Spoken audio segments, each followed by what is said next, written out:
Yo, what's good, everybody? RJ Sheldon here, off the top show, episode 86. You see, I got my good brother Tony Lip with me here, per usual. You What's heard? going on, brother? This motherfucking word, man. I don't even pay attention to the hat. I just mess with hats and shit. I don't really care about no Chicago Bulls and shit like that. But it just go with the flow today. You feel what I'm saying? Absolutely. Always great having you on, but let's go ahead and hop on to it here. Off the top show, we talk about nothing but sports, discuss current events within the sports realm. So let's go ahead and hop right into it. Obviously, we're going to start with the NFL here. Last night, the Pittsburgh Steelers had faced the Tennessee Titans. Pittsburgh feeling good, got themselves one at home, won 20-16. Kenny Pickett was 19 of 30 from the field, 106 yards, one touchdown. Jalen Warner had 11 carries for 88 yards. It's good to see him get going after getting fined for a crazy bag for no reason. Like, what is Oh, football anymore? But we can go on and carry on from that. Dante Johnson, 7 receptions for 90 yards, one touchdown. He's one of those guys I think that we've both talked about in this offseason have a huge year and to be kind of one of those staple guys. He definitely showed that last night, making unreal catches. One-on-one, though, but when it was his one-on-one, he was making plays. And I'm like, okay, yeah. I see what's going on.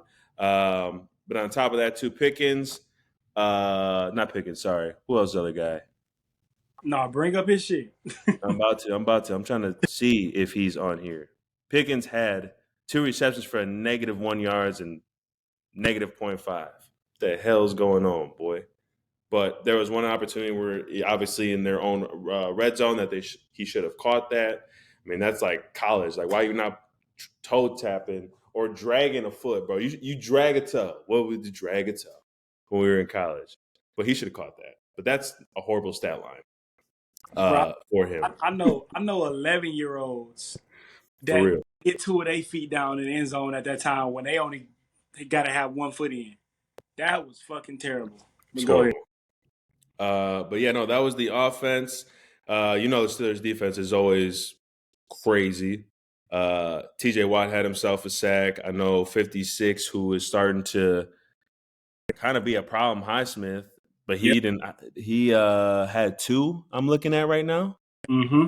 Had 2 of them things. Uh, Golden had a 1. This defense obviously is going to get to the quarterback. They're going to go ahead and play great on the back end. This was actually a really good game to watch. I was surprised. These Thursday night football games, like, what are we going to get? Is going to be a blowout. This is actually a good game. And let's go on over and talk about the Tennessee Titans.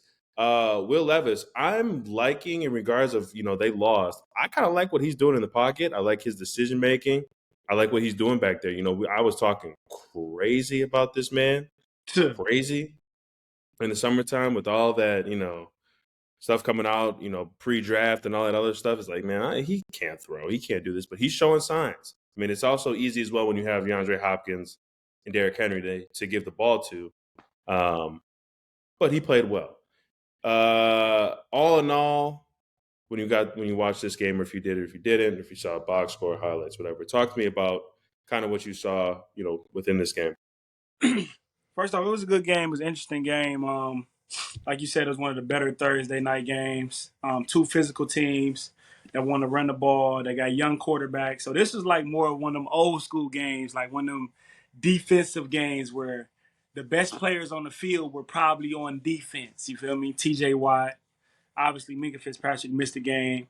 But Joey Porter, shout out to him and how he was out there, competing and strapping. And he's like rookies, it usually take them a few weeks, to get the rhythm and the flow of how the season goes. And if you're able to, maintain your health throughout the regular season, by like week 9, you know what the NFL is.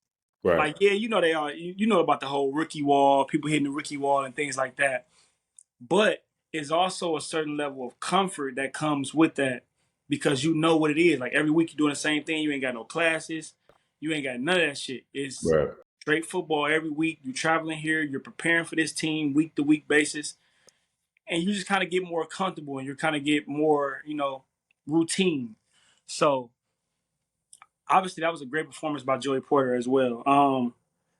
To piggyback off of what you said about Will Levis, I was talking crazy about him too. I'm telling you, I was talking crazy about him. And I'm gonna be one of them people that if I was talking crazy about you and I see you playing well, I'm gonna give you your credit because it ain't that I'm hating. It's that maybe I'm talking shit so I can see you get better. Maybe Right. that's just how I was coached. Maybe some of my coaches talk shit to me just so they can see, how I was gonna respond to it. It's some psychology type shit, right? You know what I'm saying. But Right. No, absolutely. I wasn't that high on Will Levis. But these last two games, bro, I've liked what I've seen from him in the pocket too. Yeah, of course you're gonna have some times where you showcase that you're a rookie. But I like some of the throws he's making. I like some of the decisions he's making. Obviously the last drive yesterday, he threw the pick in the red zone. I mean, threw the pick in the red zone to end the game, and you don't want to do that. But he was giving his wide receivers chances. You feel me? He was throwing accurate passes as well. And if he as he grows, this team is going to grow. I'm not going to say that the Tennessee Titans have found their quarterback because you never know week to week how you're going to perform. You never know how these quarterbacks are going to be. But he has a chance right now to these last games, if he remains the starter, he has a chance to say, "Hey, I'm the quarterback of the Tennessee Titans for the future." It's some guys that do that. It's some of these guys this year that we were talking about before the season started, like, okay, if they're going to be the quarterback for that team next year, this is going to be a trial and error for them. You can talk about the Falcons quarterback, Ritter. They just benched him. So remember we were talking about him. Like, is he the quarterback? You got Jordan Love as well. You feel me? You got Baker Mayfield. We were talking about him over there with the Bucks. I can go on and on about the list. So he's one of those guys that performed pretty well, man. Obviously the Steelers had a running game going. They didn't know if their quarterback was going to play this week. Kenny Pickett had a rib injury last week, and that was really 4 days ago because they played on a Thursday, a rushed week. But they had the running game going, like you said. Warren, even Najee Harris had, a 25-yard run. He had 16 carries for 69 yards. Dante Johnson showed up.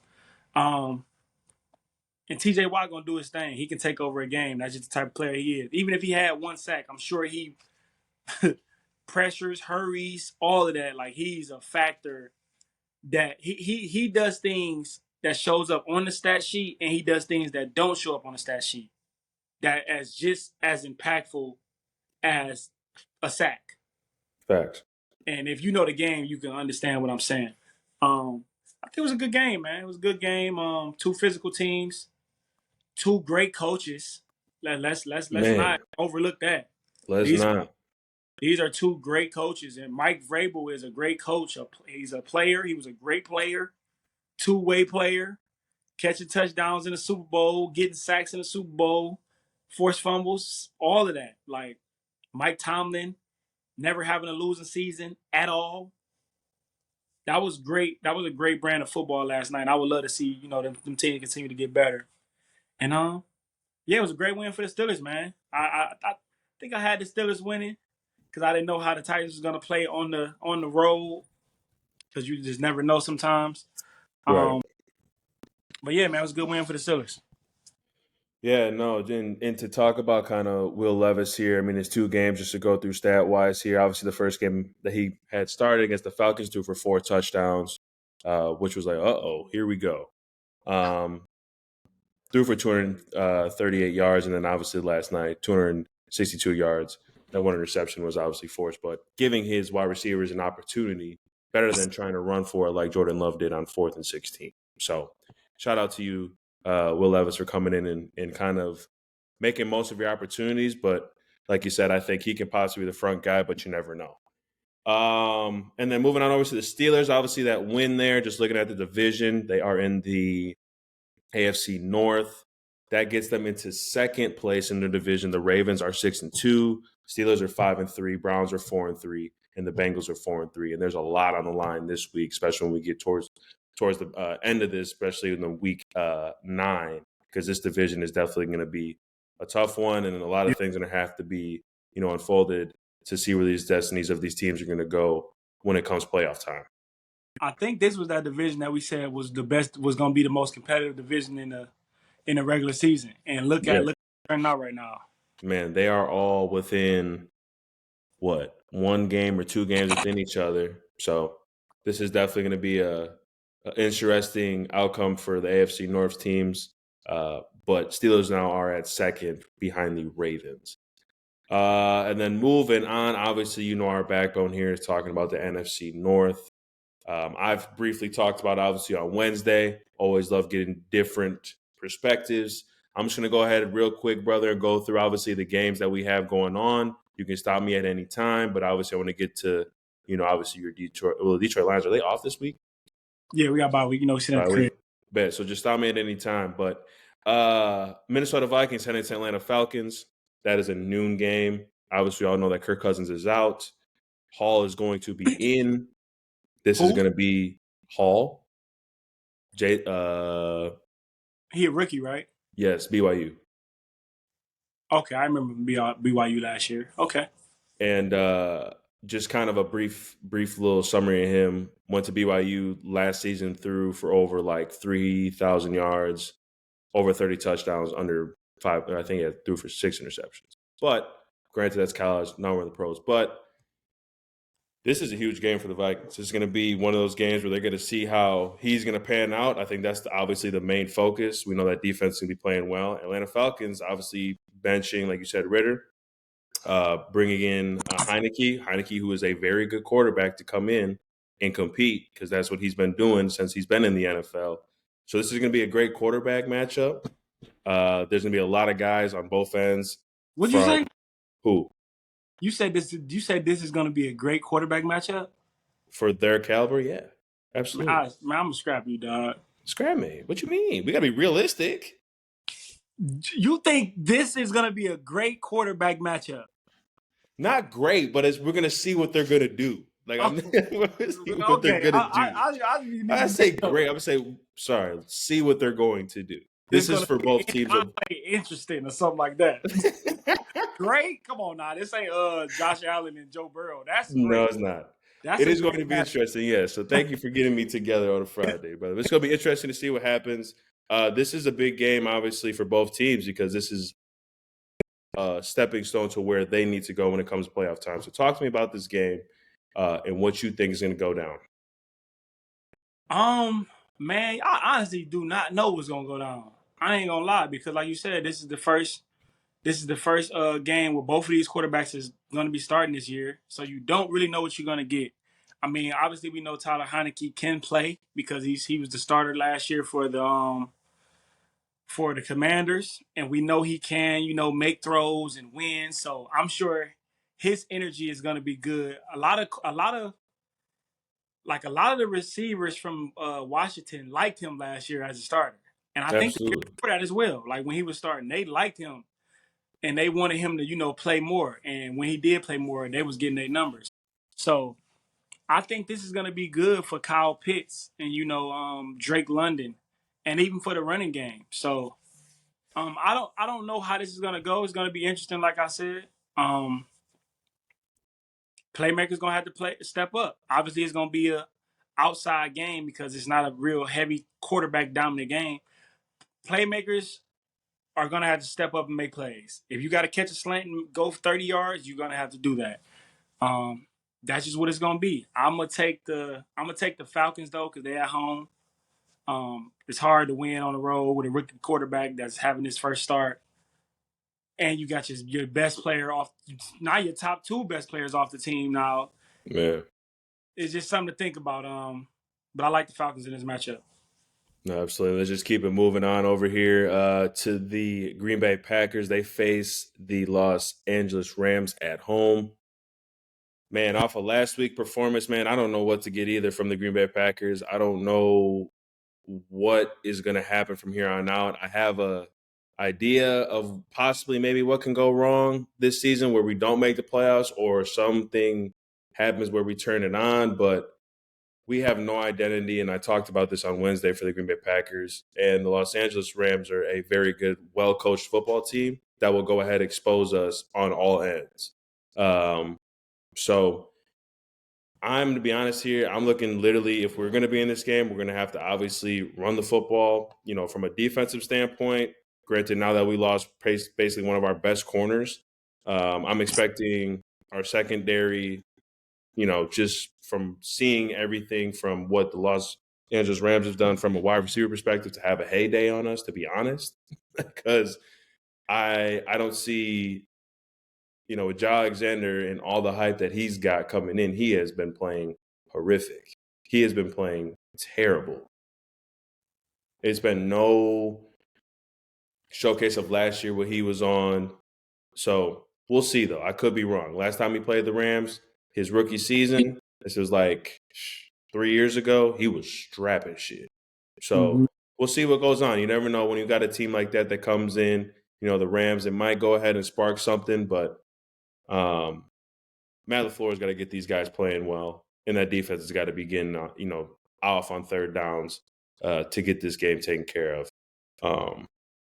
Because I think the big problem, and I said this Wednesday, the big problem is Matt LaFleur right now in play calling. That is the biggest problem right now. You got talent, you got guys, but I mean, if you saw film, especially on Twitter, like I said, guys are running into each other on the O line, not knowing where to go. Got guys falling straight on their face.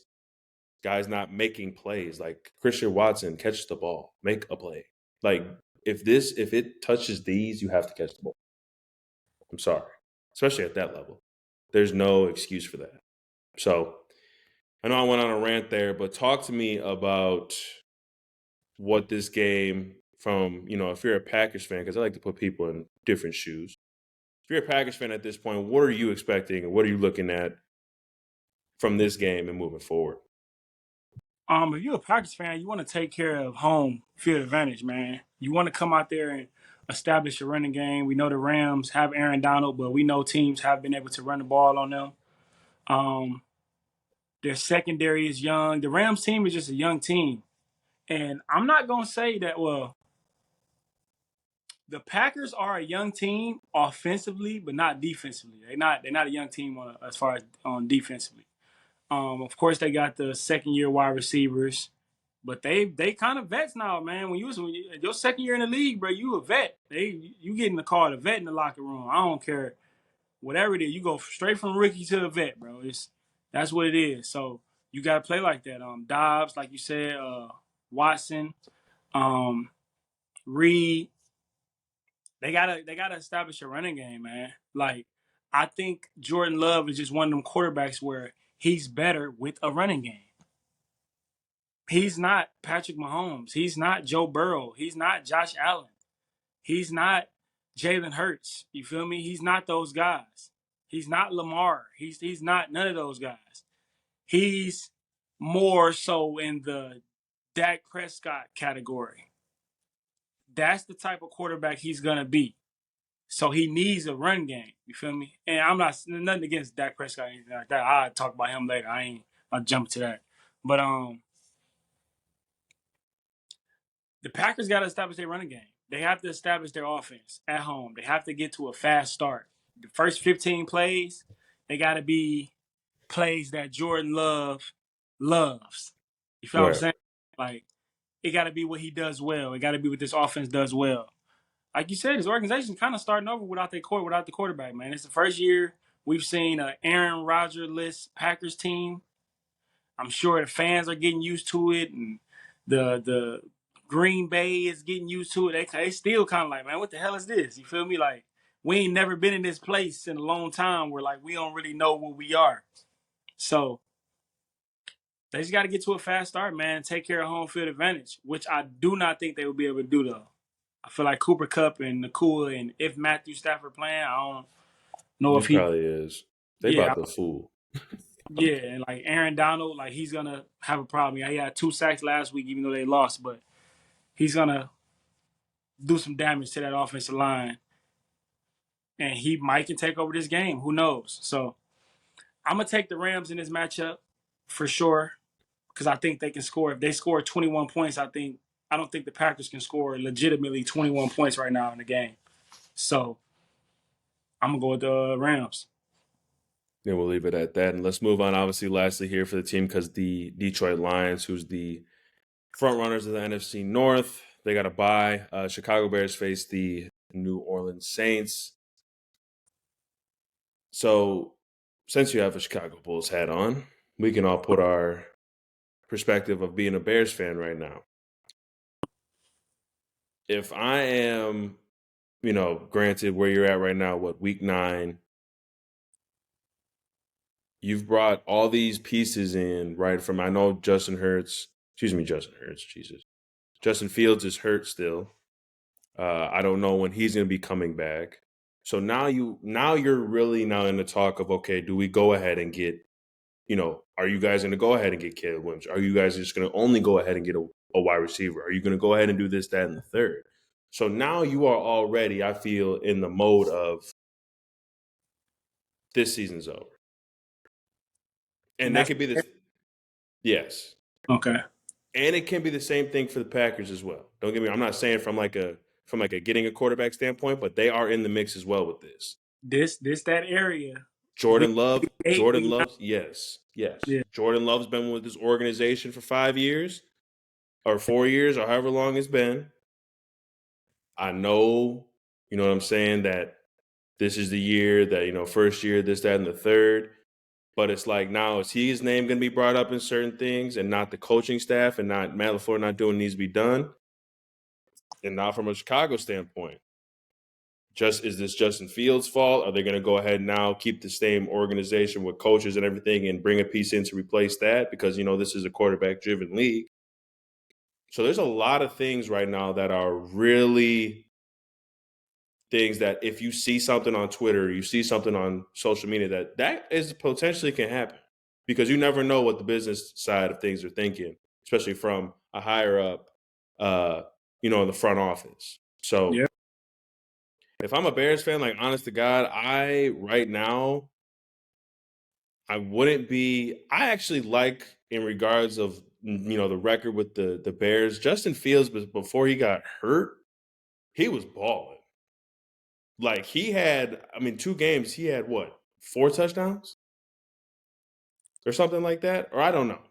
But it sucks that he got injured because now this Caleb Williams situation and these guys tanking to get their first and second picks, right? If I'm not mistaken, or however that goes. I don't know how it goes, but I know there's some type of trade talk to where they can get maybe first round picks back to back, or they do get the first round and 5 picks or whatever. I don't know, or get picked 2, get picked 5.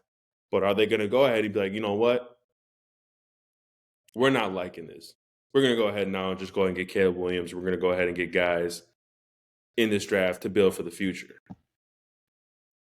So there's a lot of things going on with this team. There's a lot of things going on with coaching. There's a lot of things going on with players. There's a lot of things going on with front office. This situation right now for the Bears fan. It would be very hard for me to go ahead and wake up in Chicago every day and be a fan of any sports in Chicago. When it comes to basketball, when it comes to football, hockey, baseball, like I'm thankful that I do not have to wake up with that every day. Because like this whole organization from a Bear standpoint, it just looks so dysfunctional. Like you're blaming like a player, obviously with the whole field situation, blaming his coaching because he's not getting coached, because it's clearly he's not getting coached. So the coaches are failing him, they're failing the team for them to go ahead and be shitty for 2 years or however long. So like what is it?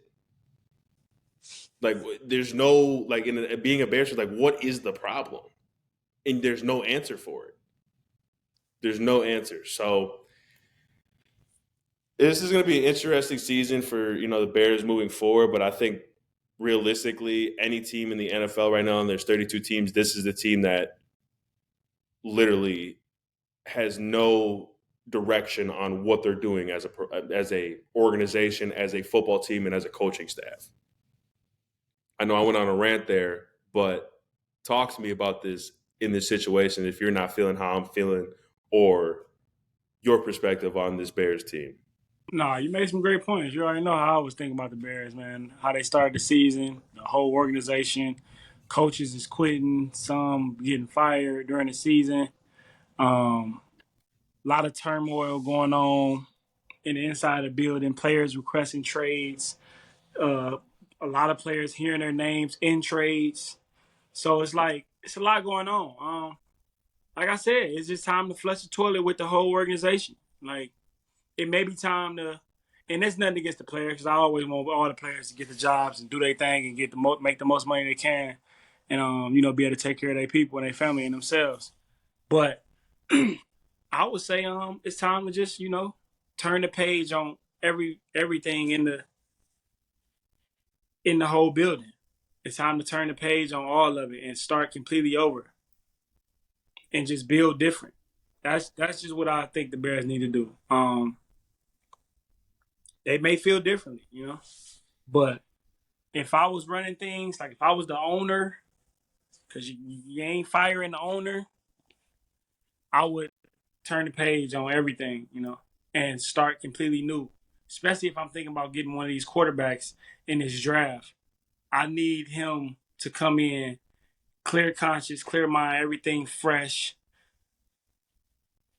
all of it. You feel what I'm saying? I need him to come in like that. So I would just turn the page on the whole organization and move forward. That's what I would do. No, that's real. And I think that's what, in this offseason, we're definitely going to be seeing that when it comes to teams that are going to have to rebuild, things like that. So, right with you on that. And then there's a couple games, obviously, we stay in the NFC North, but just going to go ahead and rattle off a couple that are big time. I'm seeing that there's a London game, huh? Dolphins versus the Chiefs. Big game. That's a huge game. On top of this being a big game as well, Seahawks versus Ravens. That'll be a good one. That one's at noon. I would say maybe sleeper pick possibly. I'm gonna go ahead and say that Bills versus Bengals game I don't want to say it's gonna be a sleeper, but that's a big game.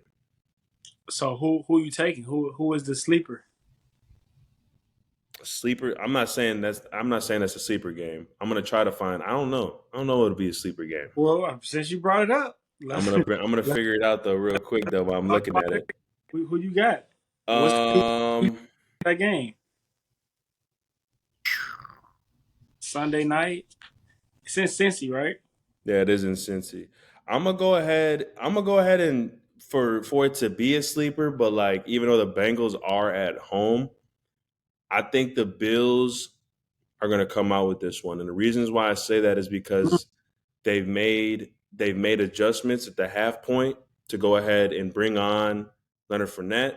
They went ahead and got Douglas to help that secondary.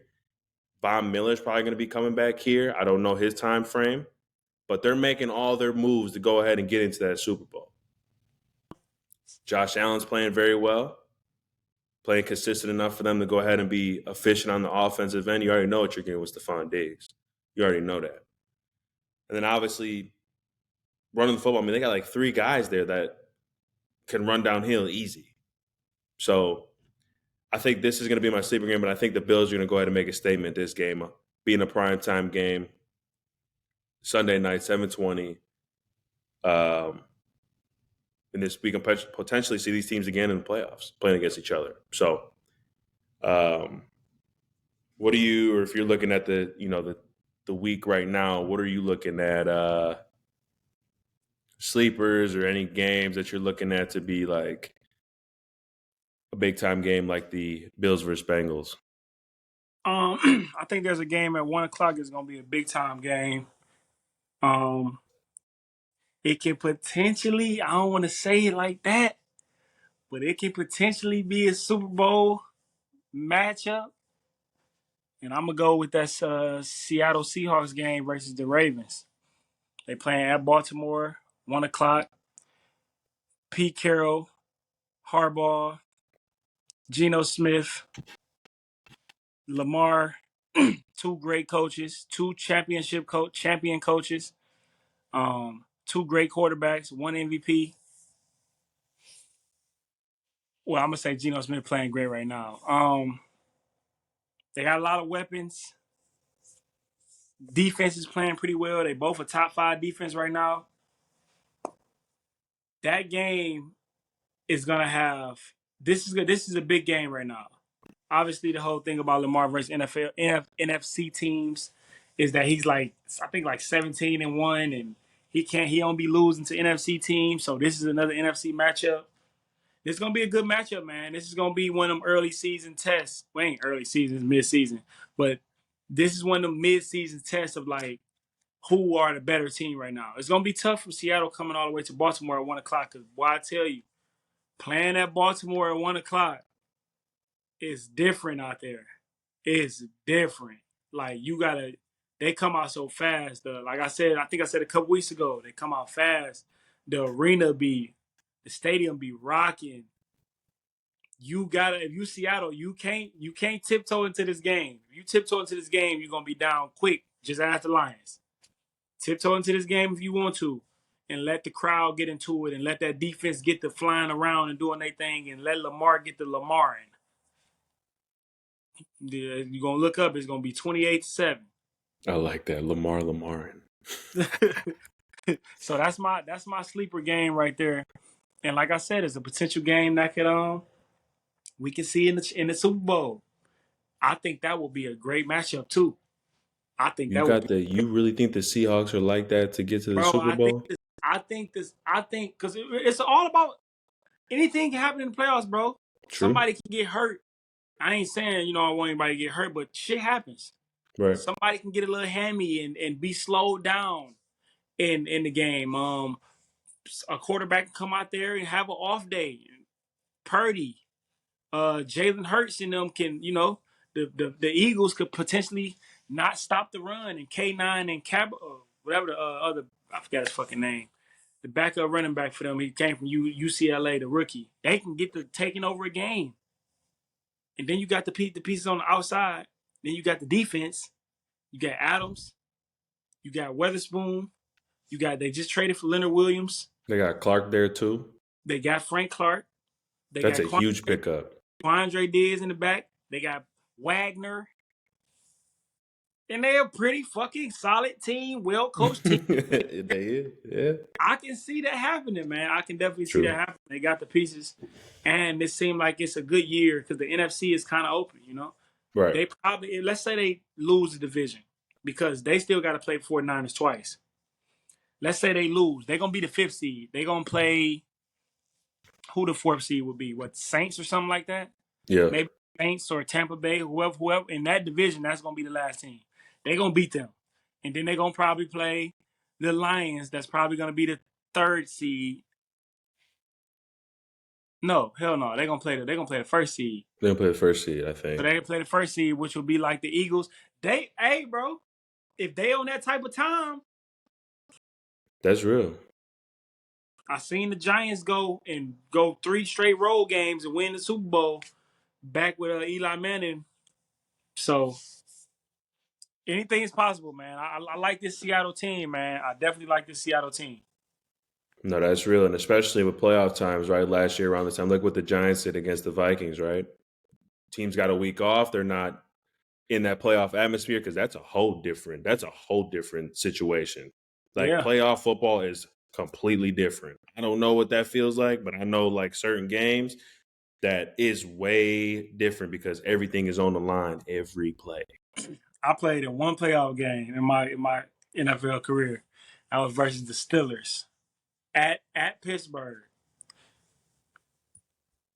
When I tell you that shit hit, that shit different. That shit different. Different for sure. Different. For real. The way it's called, the way the game is played, like every single play is like, it's different, bro. It's different. But go ahead. Facts. Yeah, no, and that concludes obviously for week 9. Obviously, Lip has his predictions that will definitely be shared before the game starts. Oh, hold on. We got one more prediction. Yeah. That's another big game. The Eagles versus Dallas. Oh yeah. Something you want to talk about in that game? What you think are the key components of that game, and who you taking? Well, I'm taking the Eagles for sure. Okay. I think right now, with Hurts being the guy and obviously their main man, I'm gonna say this right now with no hesitation that he will never lose to the Cowboys while he's an Eagle.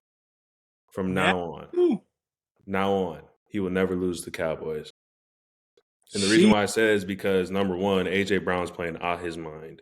He's about to have 2,000 yards. and solidifying him like, hey, listen, I'm a top 5 wide receiver, and he's showing me every bit of that Yeah. every week, Yeah. making plays. He's one of those guys like, okay, well, you throw it this way, he's going to come down with either a touchdown or an explosive play. And then obviously you have Smith. You got their tight end, running game. Their defense is flying around. It's just the, backyard football mentality that the Eagles bring every week. They play tough. They play physical. They're going to go ahead and line up in that quarterback formation, and you are not going to stop it. You can go ahead. It could be 4th and 3. Damn near it could be 4th and 5, and they're going to run that damn play. But Yeah. that is a mentality, though, that they have. Like, hey, bro, like, we not being fucked with. That's what they own. And I like that.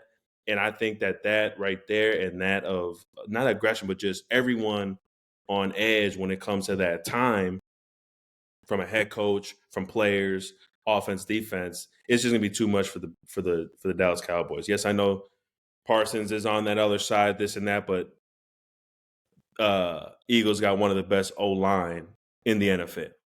Yes, I know he's a freak of nature, but at the same time, they're not scared of a challenge. And I know Kelsey's brother, Travis, Kelsey's brother, obviously the center with him, best in the game, and he's got his dogs with him. Like, I would not want to go ahead and face them every week. Like, I wouldn't want to play the Eagles front offensive line, not never. Like, I wouldn't want to do it because I really think that they're like that. I mean, they shown last year being in the Super Bowl. They got that chip on their shoulder. You know that they're hungry to get back there. And the guy that has to go ahead and make that chip continue to happen is obviously guy Jalen Hurts, and he's about that. So I like Hurts in this one for a very long time when it comes up to this matchup. And I think it's going to be full display on why the Eagles really, how they say America's team is America's team. They're going to show why they are who they are. And I would say this game would be 2 scores possibly. What you mean? Won by 2 scores? Yeah, then I think the Eagles are going to win by 2 scores. Wait a minute. What's the point spread on this game? The point spread, they got Eagles winning by 3. I think it's They going got, to be more than that. okay. I'm gonna be quick on this one. I'm gonna just speak on the Dallas perspective. Like, I'm gonna give some reasons why Bet. if we woke up on Monday with the Dallas. If Dallas win, this is how they're gonna win. First off, they're gonna have to win first down on both sides of the ball, and that's gonna be a big task because the Eagles are very good on first down with running the ball, with quick passes to A.J. Brown and Devontae Smith. And they got the best D-line in the game. And then you got their D-line as well. That's one of the best in the game. And they can get after the pass. So Dallas has to win first down. That's going to be a big thing of keeping themselves in front of the 8 ball. That's going to help them win for sure. And I will probably say another thing is defense. I think their defense can come out. Dallas defense can come out, and I'm not gonna say stop the Eagles, but I think they'll be able to slow them down. I think this is the game they're gonna be able to slow them down. Um, get after Jalen Hurts, keep him in the pocket, allow him to beat you from the pocket. I think they'll be able to slow down the running game. That's what's gonna help them win. They have to win first down on both sides of the ball, and the defense have to play well. Continue to keep Dak in the game. Keep Dak in a game where he can play his game and not have to come out there and be down 14-0 where he has to throw the ball all the time. If you allow Dak to be Dak, because the Dallas Cowboys are a defensive team. Like, their best player is on defense. They are a defensive team. So if you allow Dak the leeway to where he could, manage the game, which he is a game manager, and then make plays here and there, you feel what I'm saying? That's going to put them in position to win the game. So those are my 2 key factors for Dallas winning if they win. I'm going to take I don't know, man. Shit. I'm gonna take the Eagles though. They at home. This is a big game. I'm gonna And just it's take. at home. I didn't even see that. It's man, come on, Yeah, it's in Philly, come on, and they playing for like seeding. right? Number This is yeah, they playing for number 1 seed, number 2 seed. They playing for that seeding because whoever win this division gonna be the number 1 or the number 2 seed. So they're playing for that. So that might allow Dallas to play a little tougher and more committed as well. But who knows, man? The players play, so we gonna see. yeah. No, Dan Quinn's gonna have to come in with the black Air Force Ones and the whole black Diggy fit like he did. I think like a couple weeks ago. He better be calling that shit, boy. Because if No, he he did don't, off the Dicky fit. off the Diggy fit. If he don't, ooh, it might get ugly. But yeah, no, that's kind of the spiel on that. But yeah, no, a lot of great games coming up this Sunday. I'll be tuned into that. And then talk about college football here briefly. Couple of key games or big games that I would think would be worth watching as well. Georgia versus Missouri's at 2:30. Washington for USC. That's going to be a huge one. Quarterback battle, obviously. Caleb Williams and who's the other guy? Michael Penix. Yep, in Penix. That'll be a good one. And I think all of us, if you've seen the schedule coming up, is definitely circling that LSU versus Alabama. That's going to be a huge game as well. Um, Oregon State versus Colorado. That's going to be a sleeper. That's probably going to be my sleeper, to be honest.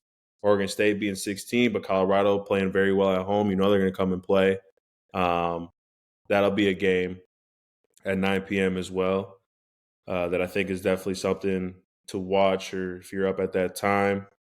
Notre Dame versus Clemson, that could possibly be, I might even have that one as an upset. 11 Which a.m., Clemson versus Notre Dame. Clemson at home.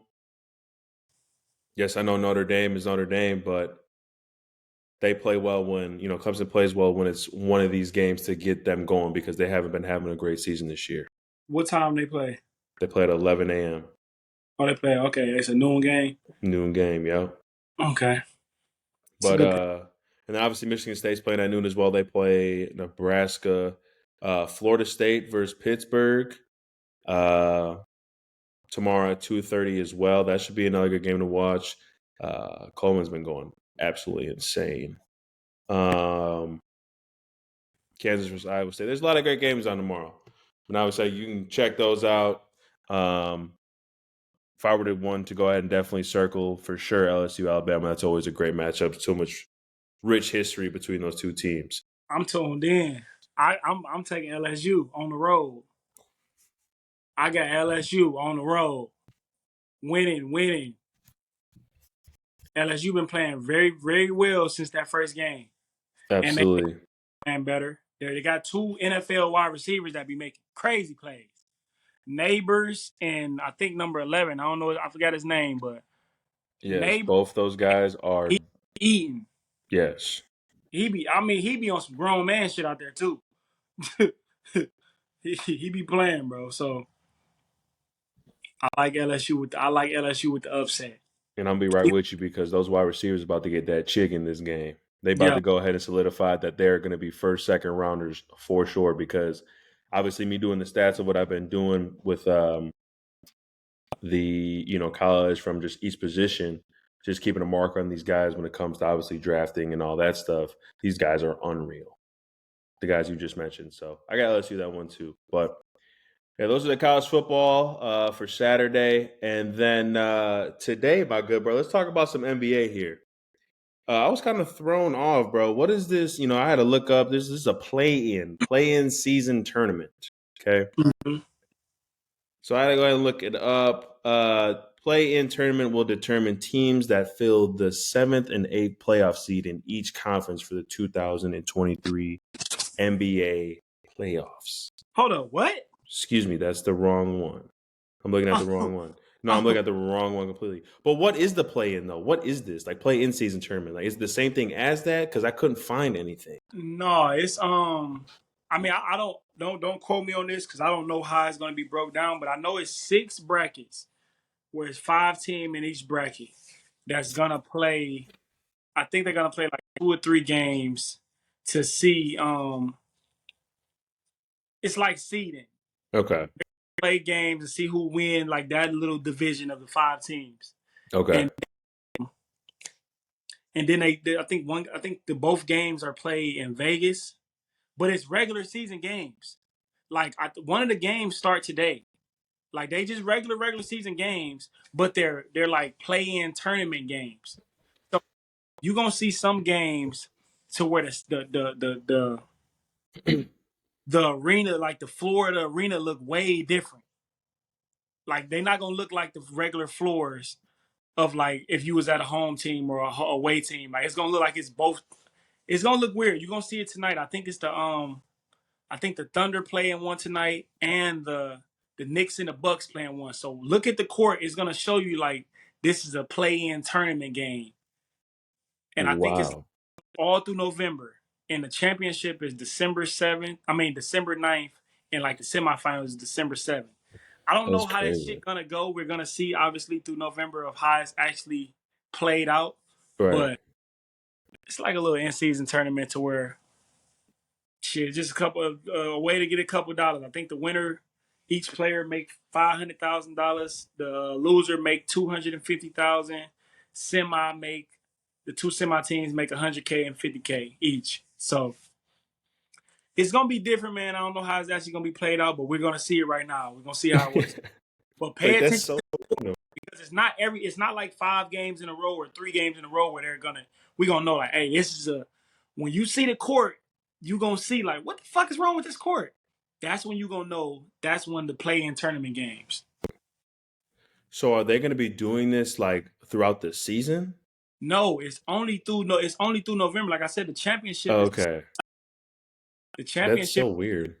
so it's only through November. Like it's like Okay. I got probably like 4 games that they will play through November that you gonna know those 4 games because you know the 6 divisions with 5 teams in each division. Okay. You gonna see it, bro. Kind of weird, but we gonna see how it works. I don't know exactly how it works, but we gonna see obviously. No, absolutely. Yeah, no, there's a couple games on today, a lot to be honest. 6 p.m., but the ones that are going to be televised, obviously the Knicks versus Bucks, like you just mentioned, my good brother. And then at 9 p.m. For the nightcap there, Mavericks, excuse me, versus Nuggets. This will be a great test, obviously, for this Bucks team. I think playing against the Knicks. Yes, if it's the neutral court or whatever it's going to be. This is going to be a good test for both teams. I'm still, even though it was like game 6, still want to see Giannis obviously be on the block and be more efficient and doing what he needs to do to help his team from an offensive perspective. Because what I saw last time I watched him, I was not pleased at all. And obviously Damian Lillard have to be the realm with the helm of that to go ahead and get us going from an offensive perspective because realistically it is his team. It's crazy. All this crap that I was talking from the time Damian Lillard, and this was like last year around this time, you got me, brother. Hey, listen, all I need is for you to go ahead and do what you've been doing. My condolences of me talking crazy. But I mean, push come to shove, saw what I needed to see out of him. But I think realistically now, I think that with this and getting the spiel here, talking about the Bucks, I think you said this. I think as last week or whenever we've been on here, that the pressure is on Dame coming in, right? Dame coming in, he has to show what he needs to do. I think it's completely turned around. I think the biggest pressure right now, I think it's on Giannis more than ever due to what he now has seen out of Damian Lillard of him being on his team. Because you got to look at it. He was the guy that would get the ball to go ahead and do something, right? Go ahead and do some dumb shit going between 3 people and try to dunk the ball. Or go ahead and try to do a pull-up jump shot where it's not obviously consistent. Or golden lane paint kick. Now he's seeing a guy that can be like, hey, bro, come on, give me the ball. I'm going to do my thing. Just get out the way. Because that's who Dame is. And that's what I thought he was going to be. Or, I mean, we already knew that what Dame was doing from his whole career in regards to where he was in Portland. He was playing good basketball and he's a good point guard. But I think the roles have changed now to where the pressure's on Giannis because I ain't see nothing out of Giannis that was like, oh damn, he's going crazy. Or okay, he did what he did with Hakeem Olajuwon in the post. Bro, if you don't get your ass on the block and go work on that down there, bro, what we doing? Like, is this just a whole not like talking situation? Because last time I checked, the great player went to go ahead and play and talk with Hakeem Olajuwon and get right. He's the best player in LeBron James and leading the league in points. He added those fundamentals to his game. He's done things like that. Like, bro, like what we doing? Are we bullshitting? Are we not trying to go ahead and figure out what player Giannis is? Because now I'm in that bag. Like I'm in like, what is Giannis? Who is Giannis? What Ooh, type of player is Giannis? Like I'm ooh. in that bag. So you think Dame is exposing that? Damian Lillard is exposing Giannis, 100%. That's a nice angle that you just took there. It's bro, I heard a lot of people say that. it's going to it like that is the it's showing like literally we've again I'm so thankful that he brought one to the crib 2020 but there was people around him that were healthy.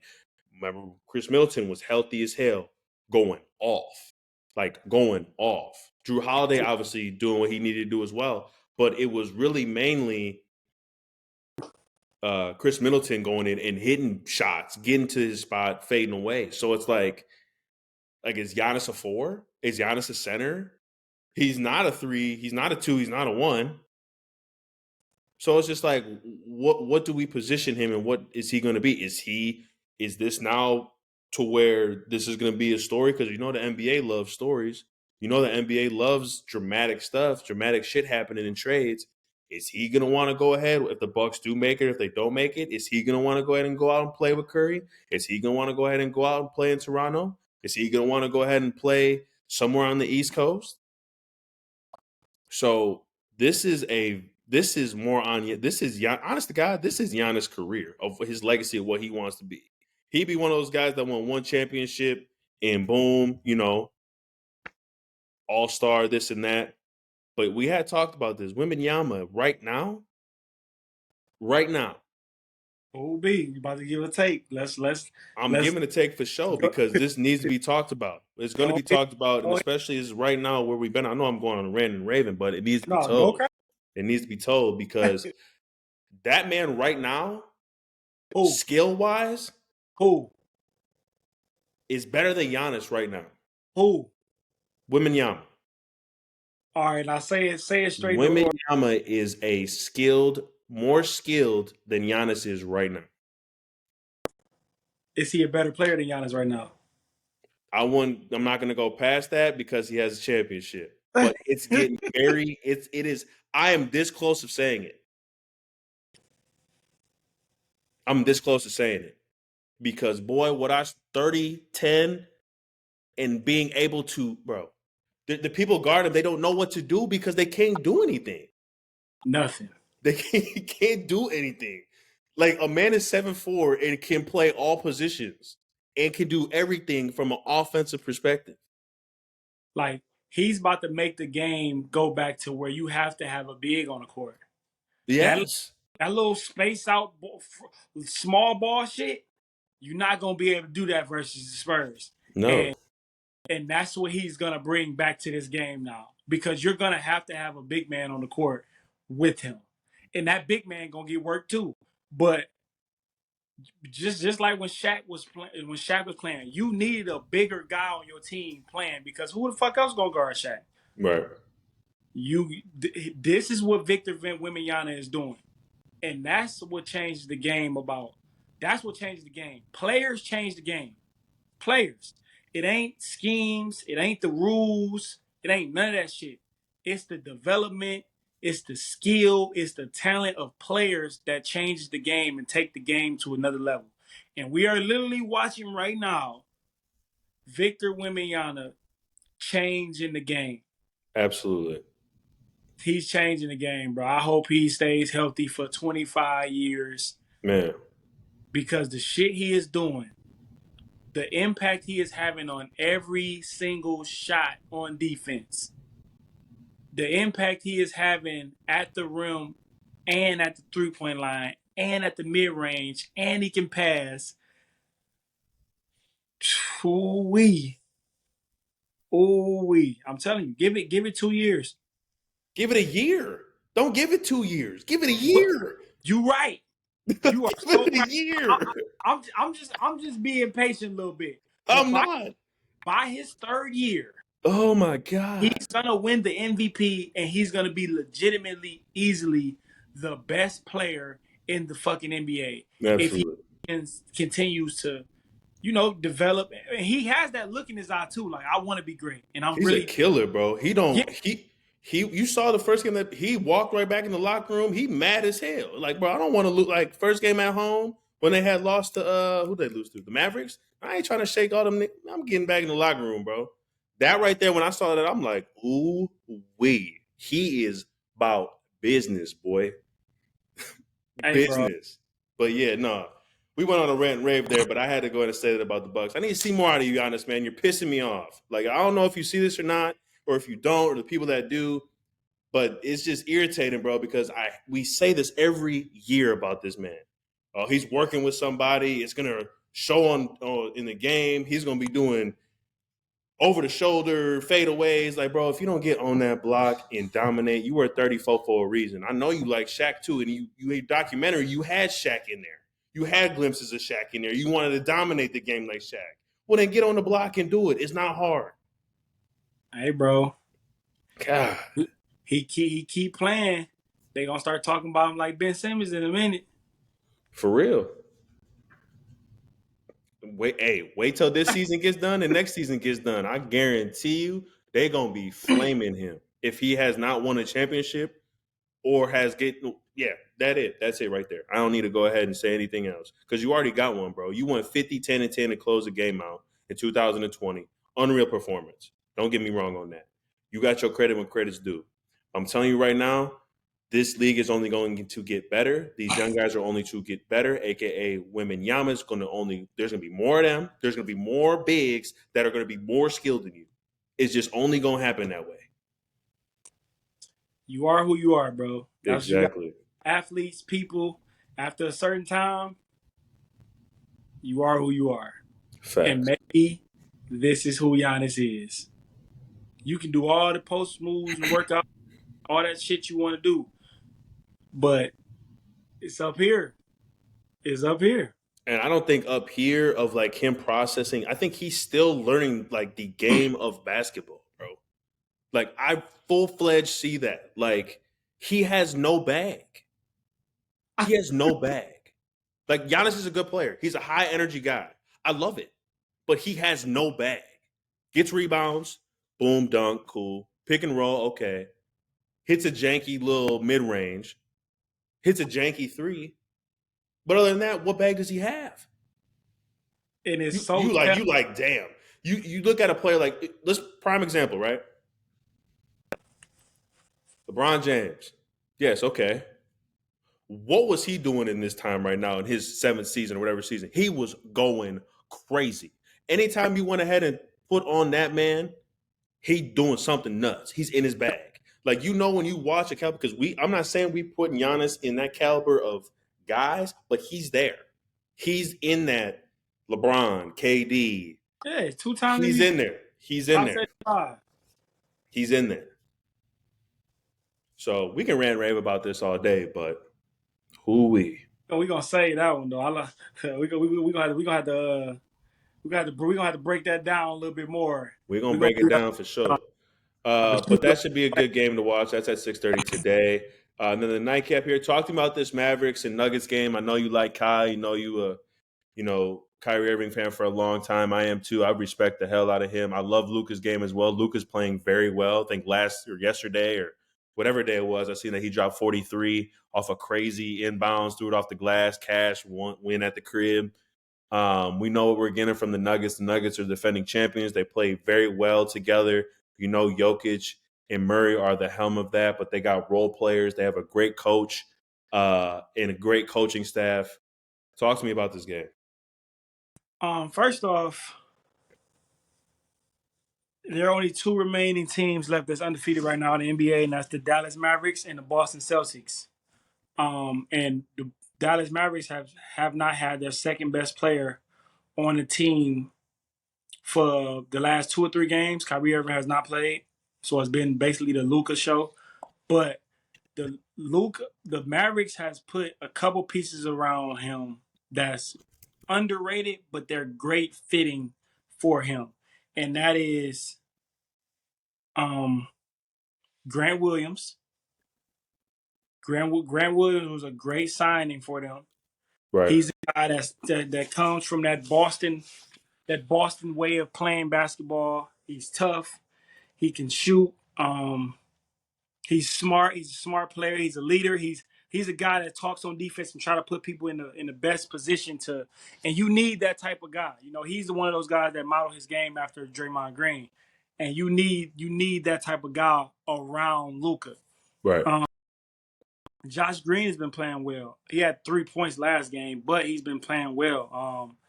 Hardaway coming off the bench, doing his thing. He had 24 points off the bench last game. Derrick Jones has 17 points off the bench, and they drafted a rookie in Lively. If you pay attention to him, he's been playing well. The last game, he had 7 points, 13 rebounds, and 6 assists, 2 steals, and 1 block. So this is a big man that can actually pass the ball around, pass the ball as well. 6 assists for a center, and he plays defense as well. So this Mavericks team is pretty good, man. Kai and Luka need to continue to see if they can gel together for the long haul, which I don't think they're going to be teammates for the long haul. I think they need to put different players around Luka, not Kyrie. Kyrie is a great player, but you need to put a different type of guard around him. If they could get like an Anunoby, you feel me? From like a nice little wing that could put the ball on the ground. He could score. He can create his own shot. He can shoot the three, and he plays defense. They can put that around him. Or I'm even thinking I think like a CJ McCollum would be a better fit. I thought Bradley Beal was going to land there, to be honest. I don't think Bradley Beal was a good fit for that team. True. I don't, cause I just don't know. In this point in his career, I don't think so. Yeah. But I can see why you thought that though as Or well. like a player like him that can put the ball on the ground, get his shot, create his shot, Yeah. but like knows. Not him though. No, not him. Or just someone that can create. I mean, I don't know. It's just, Like it's a tough McCollum, situation. he can create his own shot, and he can get. He's a guy that averages 5 or 6 assists as well. He already played next to a ball dominant guy for damn near his whole career Right. with Dame Lillard. He's over there playing with Zion and Brandon Ingram right now, so he's a third piece. So he's used to that type of role, and he can shoot. Like he's a guy Right. that can spark up from the 3-point line and He's a create his. bucket for sure. You feel me? So that's more of a better fit. I don't know how this Kyrie and Luka's gonna work. I think it can be great, but I think they should try to trade Kyrie and get better pieces around. Like if I can trade Kyrie and get 2 6'6", 7'8" wings that could play on both sides of the court, that would be so much better than Kyrie Irving on the Mavericks. So I'm liking what I'm seeing from the Mavericks, man. Obviously Luka on the Terry averaging 33 right now. I just seen that he's averaging 33, 33, 12, 33, 12, and 9. You feel what That I'm is saying? insane, bro. Averaging 33, 34 points, 11 rebounds, and 10 assists. Luka in his bag to start the season right now, and that's pretty good. Playing dominant basketball, got his team winning. They just got to keep it up, man. They're in the West. They missed the playoffs last year, missed the play-in as well. Luka is a playoff player. We want to see Luka in the playoffs. They need to get their shit together so they can make the playoffs. But there you go. But yeah, no, Luka's definitely in his bag right now, and I definitely see him potentially winning the MVP if he keeps this up. Come on, 30, 10, and 10 basically as a point guard. He in the top 2 right now. Maybe number 1 for real. For sure. For sure. But then obviously there's other games as well. Those are just the ones on ESPN if you have like the NBA pass or whatever. Cavaliers play the Pacers. Heat play the Wizards. Warriors play the Thunder. Nets play the Bulls. Grizzlies play the Trailblazers. So that's the whole spiel with that, man. Brother, man, it's always good talking with you for an hour. We appreciate everyone that be tuning into this. Obviously, Lip has a Speak on It podcast where he goes more in depth into basketball. It's very good. I highly advise you to go ahead and check that out. Take us out, good brother, man, for these people on this Hey, great Friday. hey, go ahead and follow the Speak on the podcast on Twitter, man. There it is. We be talking crazy, man. You know how we do it. Go Absolutely. ahead and follow them on the gram. Speak on the podcast. We're going up, man. Yes. We finally have the gram activated. Let's go. Yeah, I got the gram back on the gram, with it.